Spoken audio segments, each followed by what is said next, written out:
Hello बच्चों, let's see this question. Which of the following statement is incorrect? Option A, MnCl63 minus is more paramagnetic than MnCl63 minus. Option B, both CO C2O4 whole thrice 3 minus and COF63 minus are paramagnetic.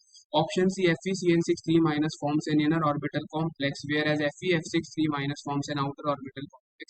Option D, both A and B. अब इस question को solve करने के लिए हमें पहले कुछ की कॉन्सेप्ट्स के ऊपर यहाँ पे ध्यान देना होगा। सबसे पहला जो हमारा की कॉन्सेप्ट यूटिलाइज हो रहा है वो ये है कि पैरामैग्नेटिक कैरेक्टर जो होता है वो डायरेक्टली प्रोपोर्शनल होता है नंबर ऑफ अनपेड इलेक्ट्रॉन के ऊपर।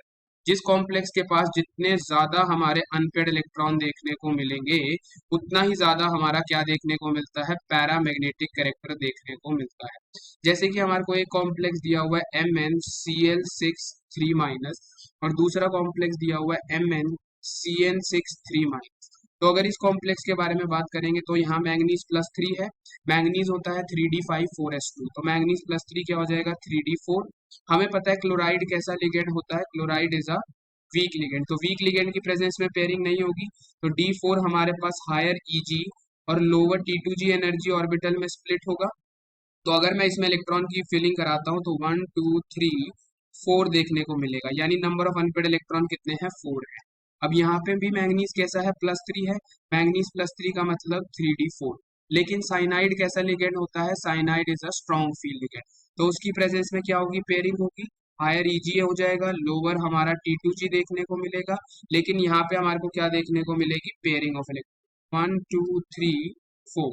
तो यहाँ पे कितने अनपेड इलेक्ट्रॉन हो गए, 2। यहाँ पे कितने, 4।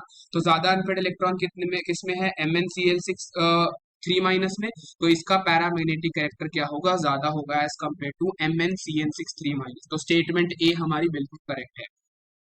अब हम चलते हैं हमारे पास next statement, that is both CO C2O4, एक कॉम्प्लेक्स हमारा है CO C2O4 होल थ्राइस 3 और दूसरा कॉम्प्लेक्स है COF6 3। हमें बोला दोनों कॉम्प्लेक्स पैरामैग्नेटिक है।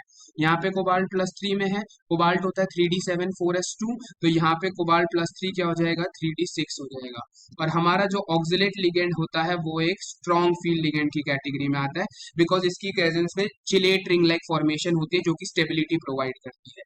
तो अब मैं क्या करूंगा, d6 के केस में अगर मैं इलेक्ट्रॉन की फिलिंग कराता हूँ तो हायर Eg ऑर्बिटल हो जाएगा, लोअर हमारा T2g ऑर्बिटल देखने को मिलेगा। इसमें अगर इलेक्ट्रॉन्स की फिलिंग करवाएंगे तो पहले क्या हमारे को देखने को मिलेगी, पेयरिंग 1 2 3 4 5 6। तो यहाँ पे तो एक भी अनपेड इलेक्ट्रॉन नहीं है, तो ये कॉम्प्लेक्स कैसा हो जाएगा, हमारा डायामैग्नेटिक कॉम्प्लेक्स की कैटेगरी में आ जाएगा। अब हम चलते हैं इस COF6 3। यहाँ भी कोबाल्ट+3, कोबाल्ट+3 का मतलब 3d6। लेकिन जो फ्लोराइड है वो हमारा वीक फील्ड लिगेंड है, तो वीक फील्ड लिगेंड की प्रेजेंस में कोई पेयरिंग नहीं होती। दोबारा से हम देखेंगे, हायर एनर्जी Eg हो जाएगा, लोअर एनर्जी T2g में स्प्लिटिंग होती है d ऑर्बिटल की। अब इलेक्ट्रॉन की फिलिंग कैसे होगी, पहले इंडिविजुअली एक एक इलेक्ट्रॉन सब में जाएगा, उसके बाद पेयरिंग ऑफ इलेक्ट्रॉन होगा। तो यहाँ पे तो हमारे पास 4 अनपेड इलेक्ट्रॉन है, तो ये कॉम्प्लेक्स कैसा हो गया, पैरामैग्नेटिक। लेकिन हमारी स्टेटमेंट बी क्या कह रही थी कि दोनों कॉम्प्लेक्सेस पैरामैग्नेटिक है, यानी स्टेटमेंट बी इज इनकरेक्ट। अब हम हमारे पास चलते हैं हमारे next statement, that is FeCN6 3 forms inner orbital while FeF6 3 forms outer orbital. एक तरफ हम रख लेते हैं FeCN6 3, ठीक है जी, और दूसरी तरफ हम रख लेते हैं FeF6 3। ठीक है जी। यहाँ देखेंगे आयरन, यहाँ पे +3 स्टेट में आयरन होता है 3d6 4s2, तो +3 में हो जाएगा 3d5। और हमारे को पता है साइनाइड कैसा लिगेंड होता है, स्ट्रॉन्ग फील्ड लिगेंड है, तो स्ट्रॉन्ग लिगेंड की प्रेजेंस में क्या देखने को मिलेगी, हमारे को पेयरिंग। ठीक है जी। ये हमारे पास हमारा 3d ऑर्बिटल हो गया, ये हमारा 4s और ये हमारा 4, 3d4s 4p। तो अब मैं यहाँ पे इलेक्ट्रॉन्स की फिलिंग अगर कराऊंगा तो पेयरिंग देखने को मिलेगी। तो इस तरीके से हमारे पास हो जाएगा, क्योंकि यहाँ पे इनर d ऑर्बिटल हमारे पास खाली है, तो वो हाइब्रिडाइजेशन में पार्टिसिपेट करेंगे और क्या हाइब्रिडाइजेशन बनाएंगे, D2sp3 हाइब्रिडाइजेशन। क्योंकि यहाँ पे इनर d ऑर्बिटल हमारे पास हाइब्रिडाइजेशन में इन्वॉल्व हुए हैं, तो इस कॉम्प्लेक्स को हम क्या बोल देते हैं, इनर ऑर्बिटल कॉम्प्लेक्स की कैटेगरी में हम रखते हैं।